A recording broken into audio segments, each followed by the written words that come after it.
Joining the conversation, not one, but two Pulitzer Prize winners, Washington Post White House reporter, my friend Ashley Parker, and syndicated columnist George Will. George is also the author of the new book, The Conservative Sensibility. Chris Wilson with us, CEO of WPA Intelligence and a Republican pollster, and my dearest friend, Eddie Glaude, a professor at Princeton University. Madame Parker, to you first. The president tweeted recently that if migrants don't like the conditions, don't come. Is this a deterrent strategy? If you don't like it here, stay where you're from? It's everything.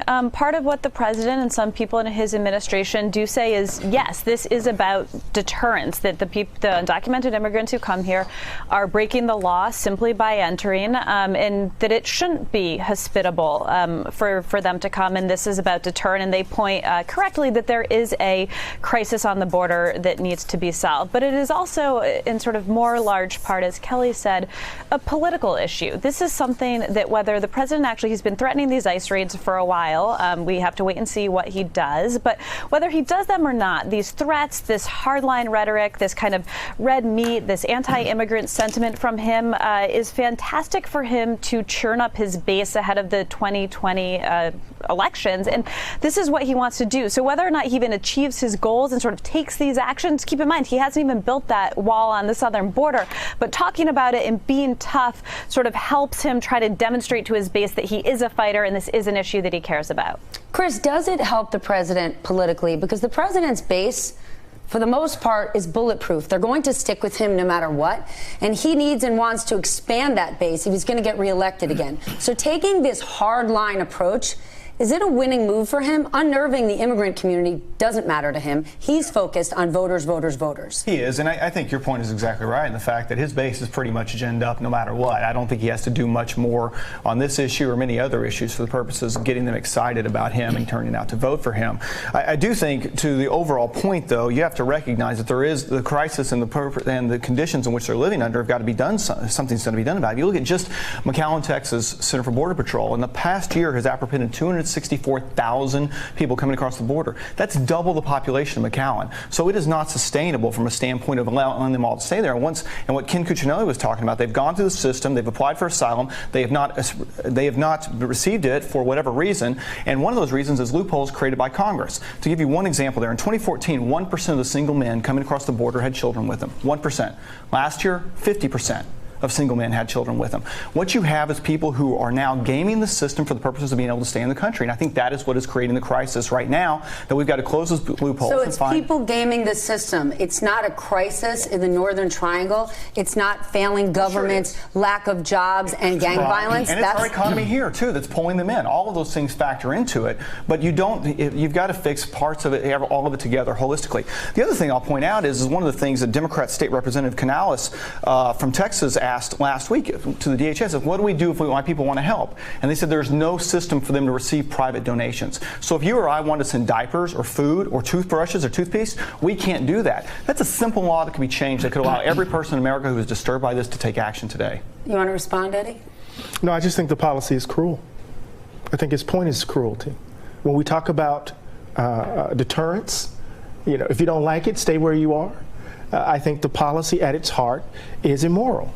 It seems to me, when you combine that with, let me say this, when you combine that, Stephanie, with an announcement of ICE raids, and what that means for folk who live in communities, children whose fathers and mothers and aunts and uncles are undocumented, and what that sends through that community, right? The whole idea is fear, and it's cruel. And it seems to me that it runs counter to the best of who we take ourselves to be. And instead, it becomes, in some ways, a billboard for who we actually are, right? America traffics in cruelty. I'm tired of giving the Trump administration the benefit of the doubt. When we think about their immigration policy, it is rooted in a deep insecurity about the demographic shifts in this country, and they're acting on it at a level that should be alarming to anybody who's committed to the ideal of who Americans take themselves to be. George Will, weigh in on this for us. Chris was saying what we need to do is have Congress act and close some loopholes. But given how divided things are right now, is there a snowball's chance in hell you're going to see any bipartisanship? I'd bet on hell, not the snowball. 7 years ago, actually 6 years ago, in 2013, there was the Gang of Eight immigration bill.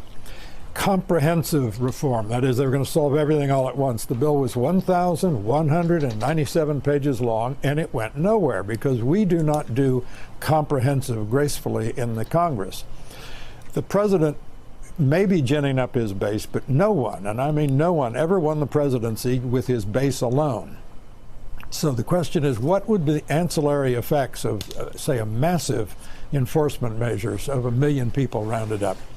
I don't think the American people have any idea what the film and the video on the newscast would look like for police measures necessary to extract 1 out of 11. That's what we're talking about for 1 million people. Only 1 out of the 11 of the illegal immigrants in this country.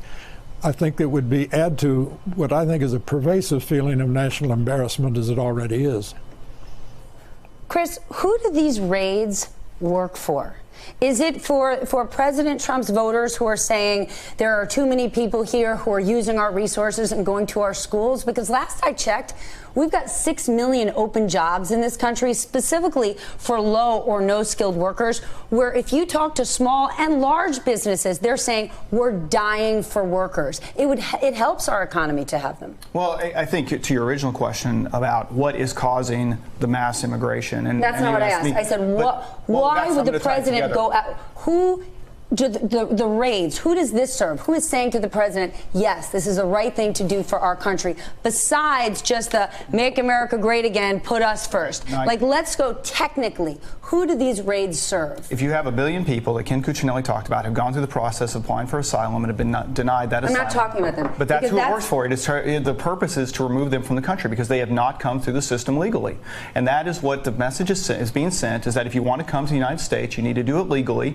You can't do it just by finding some kid that you can traffic across the border and Chris, be able to that's an leave them there. overstatement. It's not an overstatement. Simply not 1% just find to 50%, some kid and cross the border with them. Come on that's an now. overstatement. Half of the single men coming across the border have a child with them. You're telling me it's increased by 49%? It's a false attribution of causality. You're trying to say that the reason why they're migrating is because they're just taking kids to use that as an excuse to enter the country. They're using it to get across. They're trying to get across. It could very well be the case that the crisis in the northern triangle is generating it. So the way in which you're putting it is to create a kind of causal line between, let me take advantage of this kid in order to get into the country. That's the problem. If you look at it that way, then your heart doesn't open. If you look at it in another way, that there's a crisis, then you begin to respond to it. There's 144,000 people a month. That would be over 2 million in a year that would be apprehended. Where in the world are they going to? They are. Okay, and what do you do with them? What do you do with them? You open your heart. Yeah, okay. Well, that's what I just suggested. We should be able to do something about it, and we're not being allowed to do that by Congress. And that's a very simple change that could be made. But instead, you put them in detention centers where they get scabies, chicken pox, where they get flu, they die. What does that mean? That's who we are? George Will, to that point, it's not like we're not spending the money. We're spending billions of dollars at the border, yet the living conditions are deplorable. Where's the disconnect? It's, a hardline immigration person might say, well, spend the money on the American people. We're spending the money. Why isn't it actually going anywhere useful? Well, it's very hard to deal with massive flows of populations on this scale. No one does it gracefully. They didn't do it in Europe. They've sort of offloaded the problem to Turkey now, saying, you solve the problem for us. No society has yet figured out how to handle this. Every society knows that control of the borders is an essential attribute of national sovereignty. You're quite right when you said a moment ago that we have 6 million unfilled jobs in the United States and people clamoring to get in to go to work. That doesn't quite answer the question, though, of whether or not the kind of people who are coming here now are the kind of people we need. 10,000 baby boomers retire every day into the Medicare Social Security retirement system. And what that means is that we need to replenish the workforce. So we need immigrants as much as the immigrants need the United States. But before we can do that, we have to control a human rights crisis that simply we do not know how to handle gracefully. My goodness, it's obviously a very, very complicated problem. Hey there, I'm Chris Hayes from MSNBC. Thanks for watching MSNBC on YouTube. If you want to keep up to date with the videos we're putting out, you can click subscribe just below me or click over on this list to see lots of other great videos.